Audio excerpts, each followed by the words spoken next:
अगर घर में सामग्री बना के रखने से तुम्हारा घर करोड़पति हो जाए तो जिसने बना के दिया वो अरब खरबपति होना चाहिए, क्योंकि उसको तो ज्ञान है।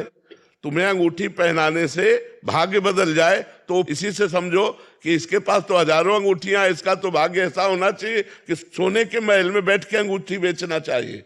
जो दूसरों को भाग्य को उन्नति दे रहा है वो अपने भाग्य की उन्नति फुटपाथ में बैठ के कर रहा है। अरे इसी से दिमाग लगाओ यार, काहे को फालतू में ड्रामा में फंसते हो।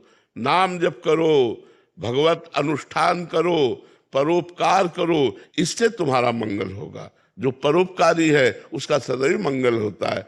ठीक मार्ग में चलना कठिन है, इसलिए ठीक मार्ग से चलो तो अच्छी उन्नति होगी, लौकिक भी और पारलौकिक भी। अभी माना प्रारब्ध बुरा है, आपको दुख भोगना पड़ रहा है, लेकिन भोग लो। देखो ऐसे लोग काम करते हैं, आप कुछ चिंतित दिखाई देते हो, आप कुछ परेशान हो। अब आदमी कोई ना कोई तो परेशानी लिए हुए है, आपके काम नहीं बन रहे। सबके काम कहाँ बन रहे हैं? कुछ ऐसी बातें हैं जो प्रत्येक मनुष्य के जीवन में है, ठीक है। फालतू की बातों से लूटते रहते।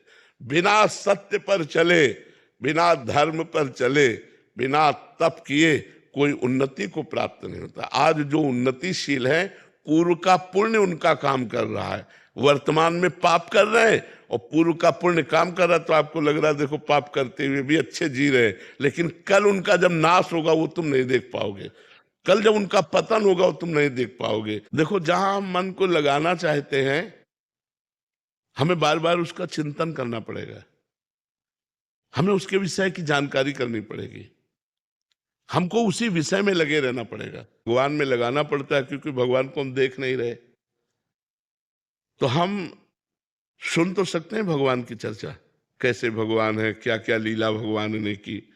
हम भगवान का नाम तो जप सकते हैं, हम भगवान की लीलाओं का गायन तो कर सकते हैं।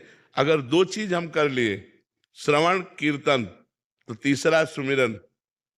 सुमिरन प्रारंभ हो जाएगा, और जहां सुमिरन प्रारंभ हुआ तो मन विक्षेप रहित होकर भगवान में लग जाएगा। इसके लिए वर्षों लगेंगे।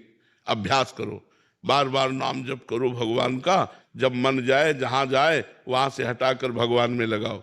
बार बार मन को अगर लगाते रहे तो अभ्यास योग युक्तेन चेतसा नान्यगामिना, अभ्यास योग के द्वारा हम ऐसी स्थिति बना लेंगे कि हमारा चित्त कहीं जाएगा ही नहीं, श्री भगवान में ही लगेगा। लेकिन इसके लिए लंबा अभ्यास चाहिए। सातु दीर्घ काल निरंतर सत्कार से भी तो दृढ़ भूमि। लंबे समय तक अगर हम निरंतर नाम का अभ्यास करें तो हमारा मन भगवान में लग जाएगा। देखो हम लोगों का विरक्त मार्ग है, आप हमारा अनुसरण नहीं कर सकते, क्योंकि हमने बच्चापन से अभ्यास किया है और अपने शिष्यों को अभ्यास में डालना है। आप समझो ऐसी सर्दी में जैसे मात्र एक कपड़ा पहने हुए हैं, तो अब इन पर नजर है, स्वास्थ्य न खराब होने पावे। जब आज्ञा दी है तो आंतरिक नजर है कि स्वास्थ्य न खराब होने पावे। जानकारी प्रगट में और अंतर से भागवतिक बल कि आपको सहनशीलता मिले। लेकिन इनको जो गति मिलेगी वही आपको गति मिलेगी यदि गंदे आचरण छोड़ दो और जो कर्म कर रहे हो वो धर्मयुक्त करो और उसे भगवान को समर्पित कर दो और नाम जप करो।